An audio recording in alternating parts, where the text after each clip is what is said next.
My name is Wendy Collins. I've been married for a year when I got the call that my mother-in-law had an accident. She survived but was left wheelchair-bound, and it was my kind father-in-law who supported her. I did visit the in-laws' house occasionally, but my father-in-law, worn out from work and caregiving, fell ill and passed away suddenly. Unable to leave my mother-in-law alone, I offered to move in with her. "Hey, we can't just leave Mom alone at the house," I said. "Then what do you expect us to do? Why don't we live there with her?" But I absolutely refused to live in that old dark house. George liked new things and preferred living in an apartment. Thus, despite being the one who should care for his parents, he didn't want to return to his parental home after marrying. I considered inviting my mother-in-law to live with us in the apartment, but it seemed impossible due to the cramped space. Eventually, after much persuasion, we started living in his parents' house.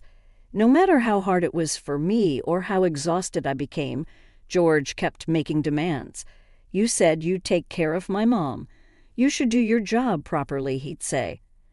So when George came home from work and dinner wasn't ready, he would yell, "Why isn't there any food? It's your job." "Fine," I'd say, "I'll eat out." He would take money and go out to eat alone, despite it being clear that preparing meals on time was impossible due to caregiving. My husband was selfish. When he came back from eating out and found the room wasn't cleaned, he would get irritated and lash out again. "What have you been doing?" Don't use caregiving as an excuse for being lazy. It's normal to clean up before your husband comes home. "What kind of housewife are you if you can't even do that?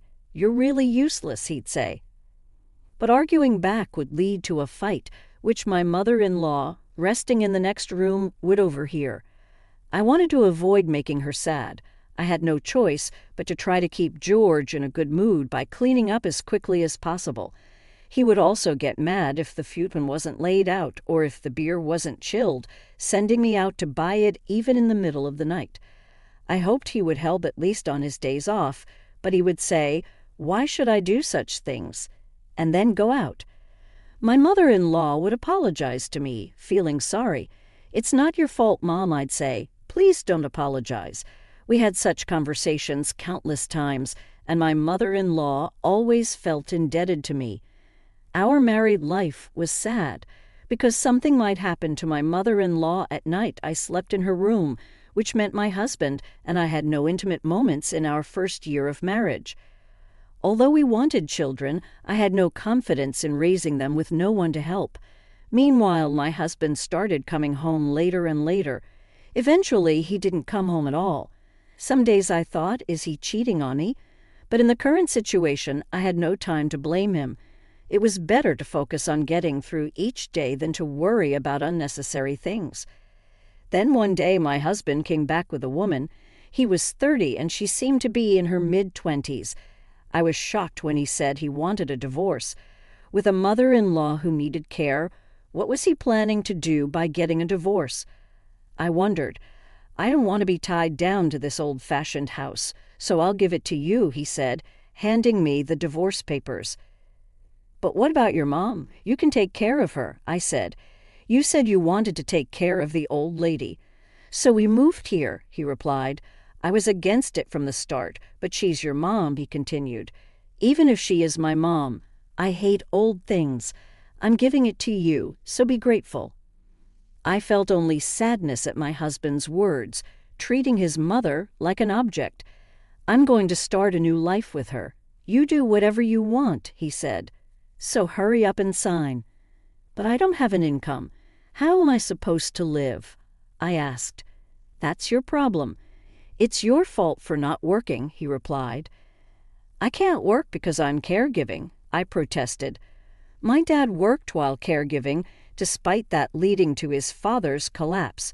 My husband thought of nothing. "Okay, I'll sign the divorce papers," I said. "Good. Now we can get married any time," he said to the woman beside him, who looked happy snuggling up to my husband. I felt a terrifying emptiness at the thought of him. Seriously abandoning his family, I didn't want to cling to such a man. "Take care of the old lady, will you?" With that, my husband left the house. It felt as if a hole had opened up in my heart. What was the point of everything I had done until now? It wasn't the sadness of being left by my husband that overwhelmed me, but a sense of emptiness. Then I heard the sound of a bell ringing from the back room. It was the bell I had placed by my mother-in-law's pillow for her to ring if she needed anything. I gathered my spirits and, pausing to smile before entering, rushed to my mother-in-law's side. Wendy Collins kept telling herself that she couldn't show her mother-in-law a sad face.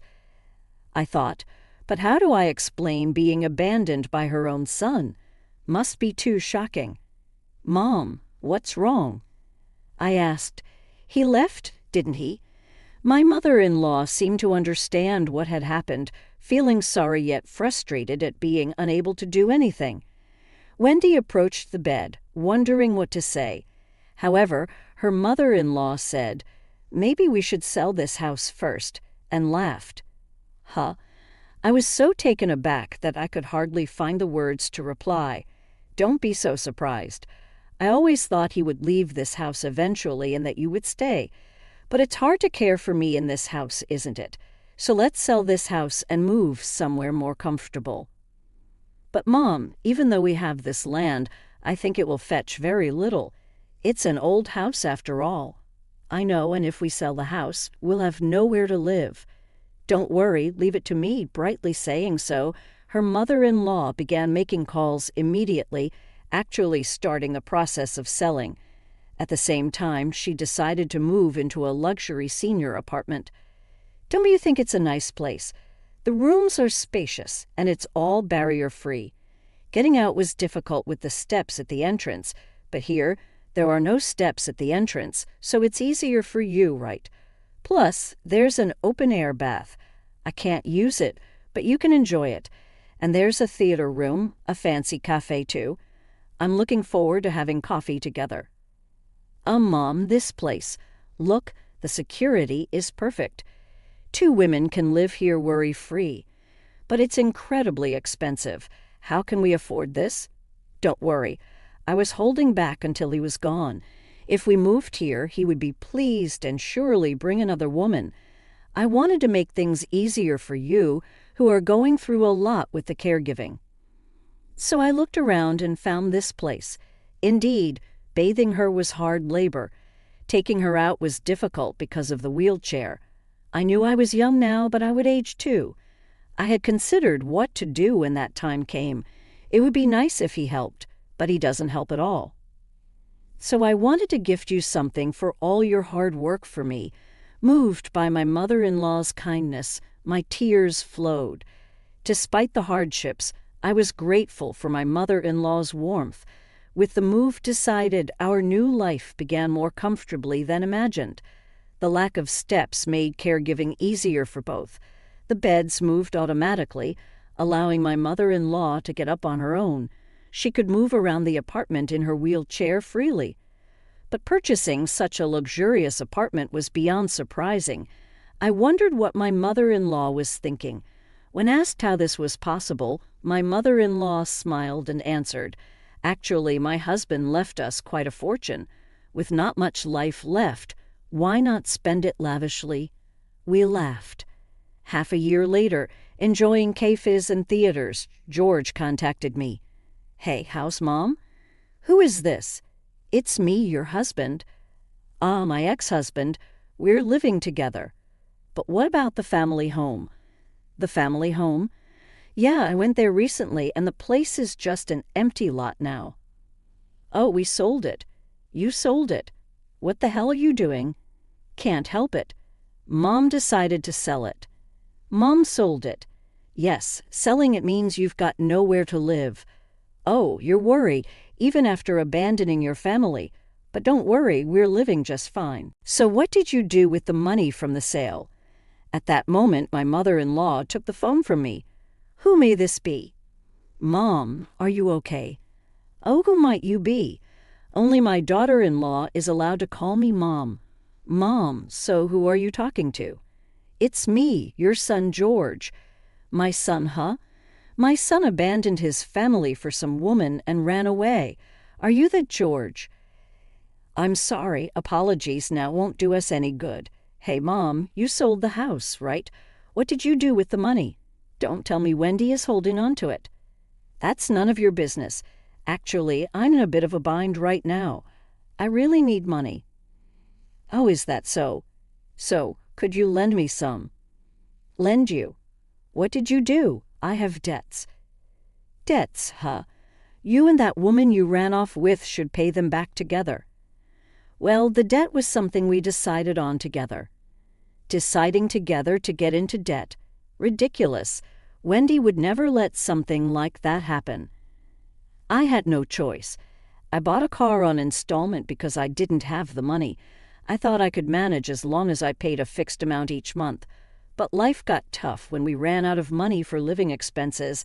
I ended up borrowing more. It felt like it was okay to borrow as long as the payments were fixed. I kept buying things I wanted on installment. But then I realized, no matter how much I paid, the debt only grew. When I called to ask why my debt wasn't decreasing, they told me the high interest rates meant that if I only paid $20,000 a month, the interest would accumulate, and the next month I'd owe the principal plus more interest, creating a snowball effect. What a snowball. You're foolish. I didn't expect things to get this bad. I tried to make a lump sum payment, but the interest just kept growing. It's really tough. Tough, you say? We're family, aren't we? Help me out. When it was tough for us, you did nothing. Instead, you left everything to your wife and cheated. Why should I help someone like that? I'm apologizing, aren't I? Just lend me the money you got from selling the house. No way. I've already used it for moving expenses. You're still living with Wendy, right? How are you managing? Wendy works, doesn't she? You must have some money. George was persistent, trying every trick in the book. But even though I work, it's only to take care of my mother-in-law, and I get paid as a housekeeper. Essentially, it's all expenses for my mother-in-law. That's ridiculous. How can you live like that? I don't need to tell you that. Come on, help me out. Somehow I have no intention of helping you after saying that. My mother-in-law hung up the phone. Damn that old hag. After being rejected and hung up on, George was evidently furious. Hey, there must be money if she can afford to have her ex-daughter-in-law work as a housekeeper. There's definitely money. There might be, but what can we do about it? Just take it. Go there and steal the passbook or something. Ah, right.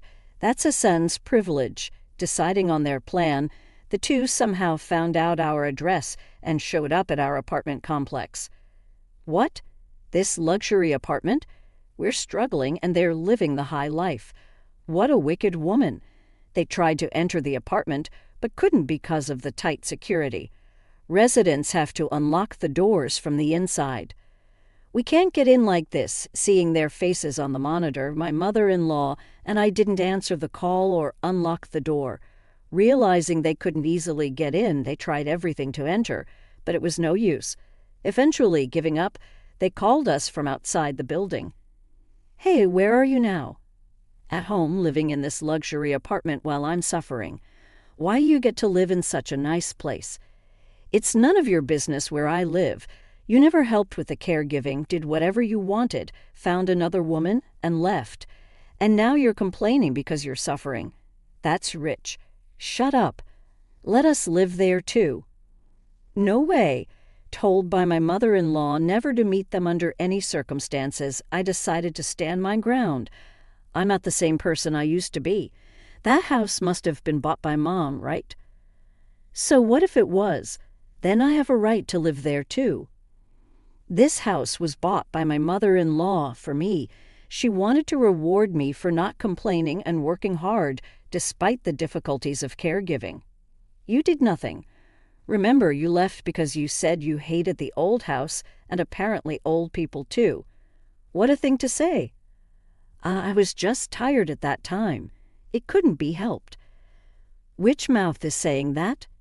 Tired from what? You never did anything around the house. I don't find your joke funny at all. But I really was tired from messing around with other women. Maybe that's not what being tired means after all. You weren't the only one who was tired. Sorry, I just hated that house. If I could live in a beautiful luxury apartment like this, I'd help out this time. That's just an intention, isn't it? I am her son, after all.